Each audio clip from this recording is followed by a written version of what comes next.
The privilege of a lifetime is to become who you truly are. Carl Jung. Have you ever wondered why, even knowing what you want, you often feel an almost uncontrollable urge to act differently? Why do certain decisions seem tainted by an invisible concern? What will others think?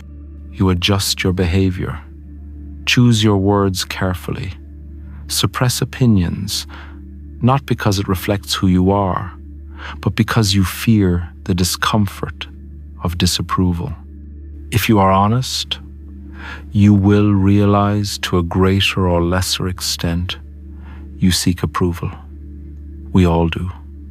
And that is exactly where the trap lies. Society was not designed for you to be authentic. It was designed for you to adapt. Society tells you that approval is a prize to be won. But what if that prize is a cage?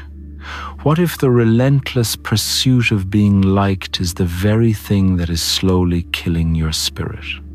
This is the story of how we lose ourselves, one small performance at a time. And here we will explore how we can begin the journey back. Because the world doesn't need another copy. It needs you. The problem, the performance of a lifetime. Since childhood, you have learned that acceptance is a valuable currency, that pleasing generates reward, that obedience guarantees belonging.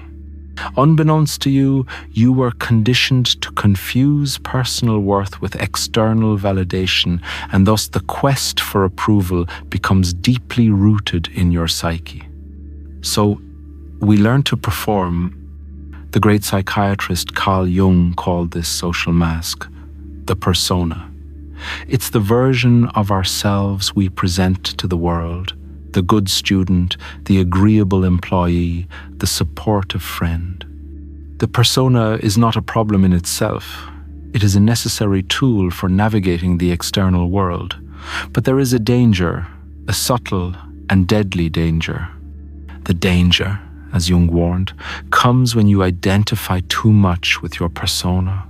When you forget that it is a mask, you begin to believe that the performance is your identity. This creates a life built on a fragile foundation. Your self-worth becomes entirely dependent on the volatile, inconsistent, and often cruel world of external opinion. A compliment can make your day, but a single criticism can shatter it. Deep down, you become a hostage to others' opinions, constantly scanning their faces for approval, adjusting your behavior to avoid rejection. This isn't just a habit. For many, it becomes an addiction. The validation triggers a temporary sense of happiness that quickly fades, leaving you craving more. The result is a profound and exhausting inner conflict. On the outside, you might look successful and well-adjusted, but on the inside, there's a growing sense of emptiness.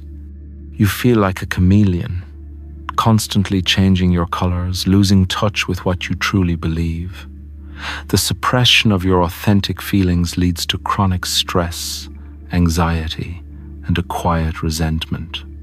Each concession made out of fear of disapproval is a small murder of your authenticity.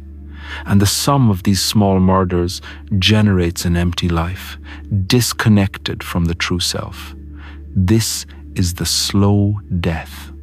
It's the gradual silencing of your inner voice, until one day you wake up a stranger to yourself, living a life that was designed for someone else. The turning point, the crushing weight of the mask. There comes a point in this performance where the mask begins to feel less like a tool and more like a prison. The energy it takes to maintain the facade becomes unbearable. The constant anxiety of being found out and the deep, aching dissatisfaction all culminate in a breaking point. It might be a quiet moment of realization or a major life event that shatters the illusion. This is the awakening. The moment you realize the price of approval is far too high. This is where we must confront a brutal paradox. Authenticity has a price, but inauthenticity costs you everything. The price of authenticity can mean disappointing people. It might mean walking away from relationships built only on the foundation of your performance. It requires the courage to stand alone, to say no when you've always said yes. Choosing to be real means you might lose the sense of safety that comes from fitting in. But now, consider the cost of inauthenticity. The cost is your vitality. It is a life filled with quiet desperation and regret. It is the chronic anxiety that comes from people-pleasing and the deep exhaustion from emotional masking. It's the loss of your own identity, where you become a collection of other people's expectations. Ultimately, the cost of inauthenticity is your spirit. You trade the chance for genuine joy and inner peace for the fleeting, hollow prize of external approval. When you reach this turning point, you understand that this pain is necessary. It is a labor pain. The old self must die for the true self to be born. The journey back to your spirit begins when you decide that you are willing to pay the price of being real because you can no longer afford the cost of being fake. The solution: the journey back to self. Breaking free from a lifetime of seeking approval is not a state that is reached and done. It is a continuous process, a conscious choice to turn inward for the validation you were taught to seek from the outside. It is the journey of individuation, of becoming whole. First, this requires becoming aware. You cannot change a behavior you do not recognize. For 1 week, observe yourself. Each time you feel the urge to seek approval or change your opinion to match another's, simply note it. What was the trigger? What was the emotion? This act of observation brings the unconscious habit into the conscious mind, which is the first and most critical step. Not to blame yourself, but to become aware. From this awareness, you must build your internal compass. When you don't know what you stand for, your actions will be shaped by the fear of rejection. Take time to clarify your core values: honesty, creativity, growth, kindness.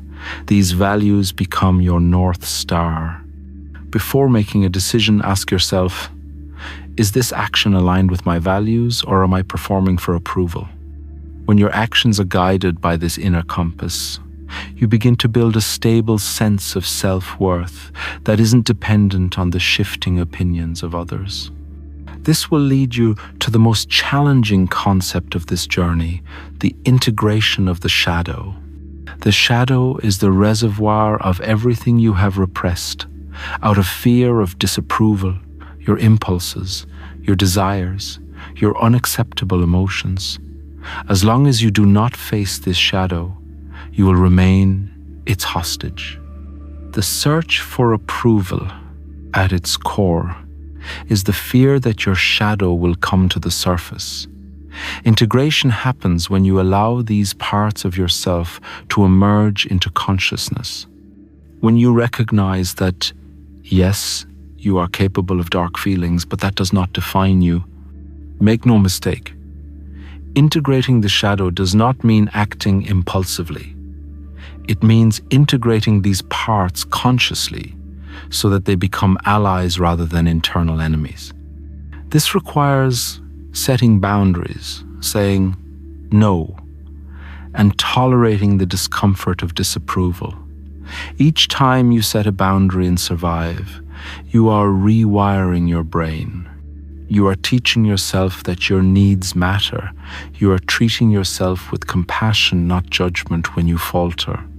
An individual who has integrated their shadow is whole, and those who are whole do not fear rejection because they have fully accepted themselves. The journey from a life of performance to a life of authenticity is nothing short of a rebirth. It is the process Carl Jung called individuation, the journey of becoming your true whole self. It is a slow, deliberate turning away from the noise of the world and toward the quiet whisper of your own spirit. You stop asking, "What do they want from me?" and you start asking, "What is true for me?" The constant, draining effort of maintaining a facade is replaced by a quiet confidence that comes from living in alignment with your soul. The shallow connections that required you to be a chameleon fall away, and in their place, deep, authentic relationships, the ones that see and value the real, you begin to grow. This path requires courage. It requires a willingness to be vulnerable and to choose yourself again and again. But the freedom that waits on the other side is immeasurable. When you no longer fear yourself, the gaze of others loses the power to hurt you. This is the true end of the fear of disapproval. It is a deep state of self-acceptance that dissolves the need for approval. The world doesn't need another perfect, polished copy. It is desperate for your messy, imperfect, beautiful, and authentic spirit. The price of approval was your soul. The reward for authenticity is getting it back. If this message resonated with you, please consider subscribing for more journeys into self-discovery, and share this video with someone who might need to hear it. Your story matters, and your authentic voice is needed. Thank you for being here.